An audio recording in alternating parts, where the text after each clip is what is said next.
My parents gave me up for adoption because they were still in high school when they had me. 24 years later, I found them. My mom had me when she was just 14, and I, 24M, was given up for adoption. Yeah, I know, crazy right? My parents told me about her growing up, and I still have the letter she wrote me, asking if they could give it to me when they deemed fit. It's crazy reading it sometimes and knowing it was a literal child who wrote it, saying she's sorry she couldn't be my mom but hopes I'm happy. She was open to having contact, but we moved for my dad's job when I was 11, and then it seemed impossible to find her. But luckily, I did. She's working at this small restaurant, and I keep going, but she doesn't know it's me. We talk sometimes, and she seems like a nice lady. Sometimes when she says something like, "Do you want a refill, honey?" or uses another term like that, I want to tell her, and let her know that I'm right here. I don't know why it makes me nervous. We talk sometimes, and she seems really genuine. If it's not super busy, she's more open to talking about random stuff. I literally drive 2 hours to come eat at this place just to see her. And it's like she knows me already because I'm there once or twice a week for the past 3 months, so she always says hi with a big smile. But man, if only she knew. Update 1. Well, I did it. I told her, and yeah, it was pretty heavy. My heart was beating super fast the entire time. I waited for her to finish her shift and until they were done closing up the restaurant. After she finished closing up, she saw me waiting in the parking lot. We waved and said hi to each other, but then I told her there was something serious that she needed to know. First, I apologized for keeping it from her for so long. She didn't react until I actually pulled out her letter.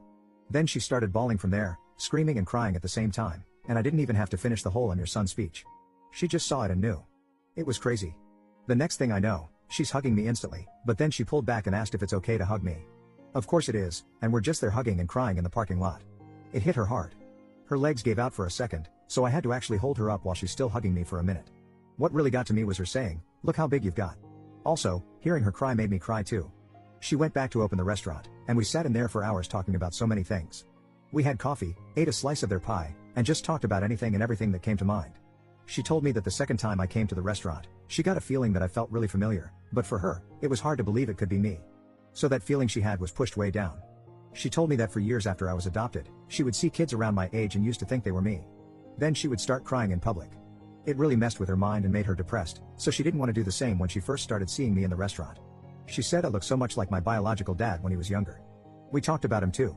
They stayed in contact with each other, in case I ever reached out to one of them so it would be easier to contact the other. I didn't have any hope about finding my biological dad since he was never mentioned, so I'm glad they both planned for this future scenario. She told me about how they both wanted to keep me, especially my biological dad. He didn't want me to be adopted, but he knew they had to because they were just kids. It took him a long time to get past it after I was born.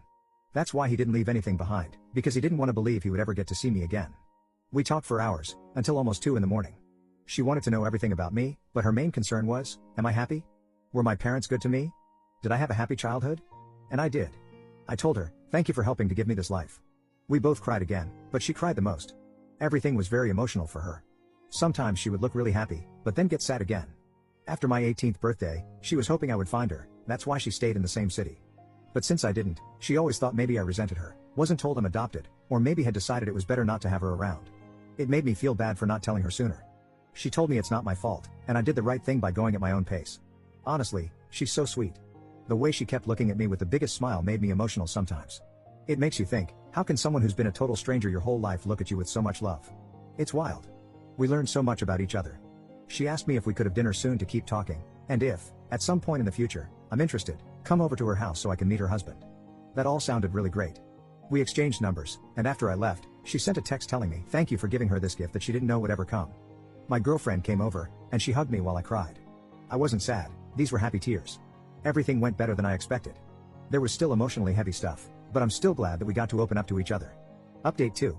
Lots of you asked to let you know how it goes meeting my biological dad, and to say it was emotional is an understatement. To be honest, this was more nerve-wracking for me because I didn't know anything about him.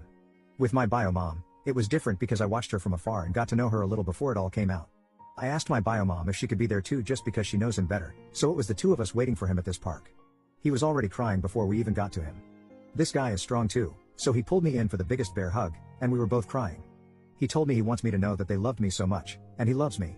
I lost count of how many times he'd come back in for one more hug. This definitely got to him, and he kept saying, "Thank you God," a few times while looking at my face. Hearing him tell me how much they loved me even back then meant so much to me, and not gonna lie, that had me holding him tight too. I'm sure to everyone at the park, it was weird seeing 3 crying people. My bio dad said he cried so many times just driving over here, he didn't think he had any more tears until he saw us.